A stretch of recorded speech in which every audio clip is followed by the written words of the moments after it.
ค่ะกราบสวัสดีFCทั้งช่องของสงกรานต์นะคะมื้อนี้จะมีแนวทางตำลาวของพ่อบ่ประสงค์ออกนามมาฝากค่ะพี่น้องมื้อคืนก็หลุดนะคะ แต่ว่าของพ่อเดินยาวมาเป็นอาทิตย์แล้วนะคะก็ขอโทษขออภัยค่ะ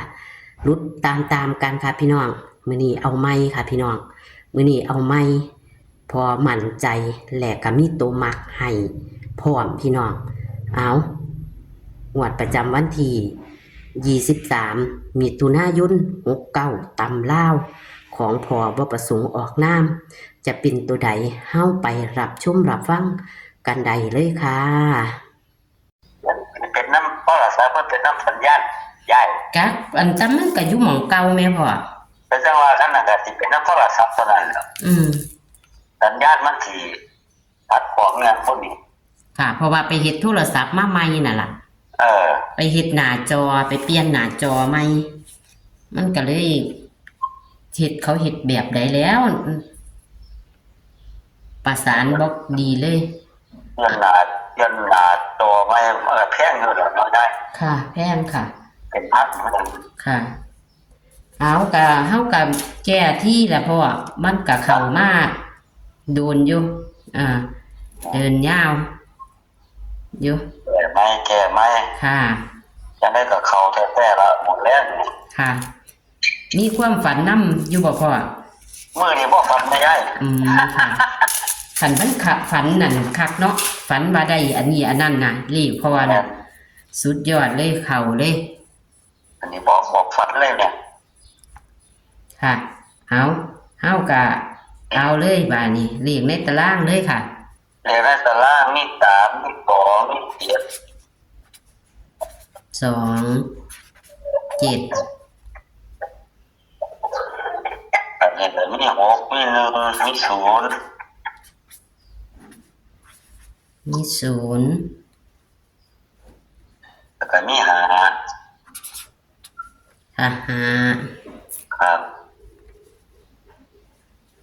วิ่ง3กับ2ย้าย3กับ2ค่ะจับคู่มี3 5 3 6 3 5 3 6 3 7 3 2 3 7 3 2 2 5 2 6 2 5 2 6นะครับ2 7 2 1 2 7 2 1แล้วก็6 0 6 1 0 6 1 5 0 5 7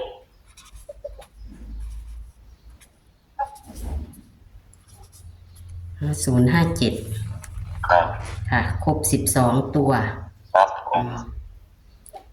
เลขวิ่งนี่3กับ2นี่เล่น3ได้ย้ายเล่น3บ่ค่ะครับ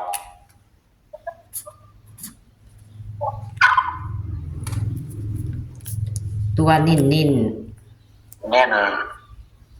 มี3 5 3 6 3 7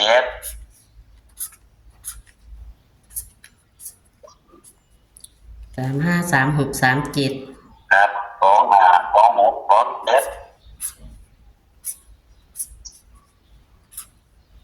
ค่ะ2 5 2 6 2 7ครับก็จะทวนเนาะค่ะครับก็มีเลขวิ่ง3กับ2ให้รูด3เนาะค่ะแห้ง3แม่นบ่ค่ะครับจับคู่มี3 5 3 6 3 7 3 2 2 5 2 6 2 7 2 1 6 0 6 1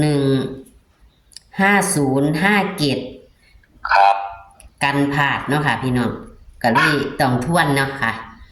คาเทียแอดเขียนผิดนั่นล่ะพอก็มี3 5กับ3 6 3 7 เป็นตัวนิ่นนะคะก็มี252627เป็นตัวนิ่นเนาะค่ะครับนิ่น6 หางค่ะก็บ่มีความฝันเนาะคันมีความฝันนี่คักของพ่ออืมเพราะว่าโตมากมันก็สิมี3637นี่แหละยายคันมักอืมมัก2 ตัวโตมากแล้วค่ะแต่ว่ามื้อนั้น40ก็ถือตัวมักของพ่อเด้ล่ะเนาะแม่นบ่มาเกี่ยวกับความฝันนำมื้อฝันว่าไปกินงานเขานั่นล่ะจักว่าได้เงินได้ทองนี้ถ้าบ่มีก็ยังว่าผมยังว่า20มาแท้เลยซั่นนี่0กับ4ผู้หญิงเนาะก็เลยมาอีหลี40พอละว่ามัก40ว่าซั่นวันศุกร์นั่นเนาะพ่อแม่นบ่วันศุกร์น่ะเข้า40ตรงๆเลยแต่ว่าตามเบิ่งแล้วคันเข้ากับเข้านํกันดิเซียนทั้งหลายแม่พ่อแม่นคันเรียกว่าสูตรมันบ่เข้าระยะสูตรมันบ่เกินกันดอกใกล้ๆกันนั่นล่ะมันสิแม่นเท่าใดบุเพราะว่านี่เบิ่งช่องใดเบิ่งอาจารย์ใด3มาหลายเด้ยายค่ะแต่บ่เข้าแม่ค่ะมื้อวานนี่แม่บ่ของเฮามันไปบ่ฮอด38มันฮอด37ค่ะมันฮอด73นี่แต่ว่ามันก็ขึ้นแต้มนึงครับมื้อนี้เอาไม้เพราะว่ามื้อนี้แม่นเอาไม้มื้อนี้คือสิบ่พลาดดอกมื้อนี้ว่าครับตามเป็นโตมันเคยมานำกันเด้อเลข32นี่ค่ะวันอังคารนี่ระวังไว้ดีๆมันกอดคอกันมาครับมันก็มีอยู่ดอก32นี่แต่ว่าบ่ได้เห็น2คนแล้วค่ะที่32คือกันของเซียนผาสุกกับ32ก็2กับ3มันชนกันแล้วออกแท้ๆล่ะพ่อมื้อนี้แม่นเลขมันบ่หนีกันหลายดอกย้ายสูตรคำนวณตารางจากนี่ค่ะคันนี้สูตรคือรุดเบิดล่ะครับอาจารย์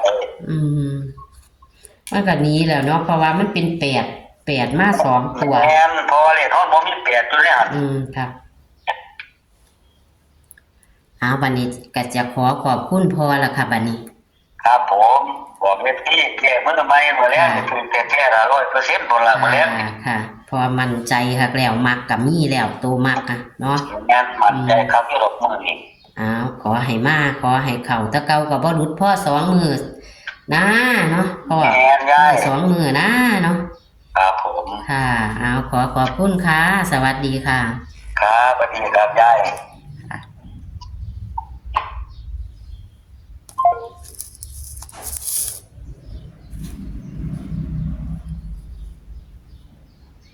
พี่น้องมือคืนการุดตามกันนะคะเซียนทั้งหลายนะคะมีของเซียนผาสุกเข่าเรียกวิ่งอยู่นะคะพี่น้องขันรุดการุดไปตามกันค่ะ22ของพอกับว่ามาถึงเรียกวิ่งกับว่ามาเลยค่ะพอประสงค์ออกน้ำเพิ่นกะขอโทษขออภัยเอาไม้นะคะพี่น้องเอาไม้วันที่23มิถุนายน69ตำล่าวเป็นวันอังคารเป็นวันของเขาที่เคยออกนะคะพี่น้องพอบ่ประสงค์ออกน้ำก็ให้มาแล้วค่ะตะเกากับบ่เคยผิดพลาดพ่อ2งวดนะคะพี่น้องนี่ค่ะพี่น้องวันที่23มิถุนายน69นะคะเลขวิ่งเพิ่นมา3กับ2นะคะพี่น้องไปชนกันกับเซียนผาสุกอยู่เด้อค่ะพี่น้องนี่เลขวิ่งเพิ่นนะจับคู่นะคะพี่น้องจับคู่กะมี12หางคือเก่านะคะ12หางคือเก่านี่ค่ะแต่ว่าเพิ่นเน้น6หางพี่น้องเน้น6หาง35 36 37 25 26 27เด้อค่ะพี่น้องเพิ่นเน้นแต่ตัวมักค่ะอีหลีของพอคือ36 37นะคะพี่น้องตัวมักของพอแต่เก่าพอมักตัวใดออกตัวนั้นเด้อค่ะพี่น้อง มัก40ก็ออก40วันศุกร์นะคะเลขวิ่งของเพิ่นให้รูด3ค่ะพี่น้องมา3กับ2แต่ว่าเพิ่นแห้ง3เด้อค่ะพี่น้องเลขในตารางก็กอดข้อกันมาดีเด้อค่ะเลขในตารางก็เด้ระวังค่ะระวังสิมาน้ำกันว่าสั่นพี่น้องแคปหน้าจอค่ะพี่น้องโชคมันกับพอบอประสงค์ออกน้ำนะคะตำล่าวนะคะของพอเดินดีเดินย่าวอยู่ค่ะพี่น้องอาทิตย์ก่อนนี่นะคะเดินย่าวพิษแค่มือเดียวได้บุกพี่น้องนี่แหละอยู่ประมาณนี้แหละคลิปนี้ก็ฝากเป็นแนวทางตำล่าววันที่23มิถุนายน69นะคะคือมื้อนี้วันอังคารนี้นะคะโชคมันค่ะสวัสดีค่ะ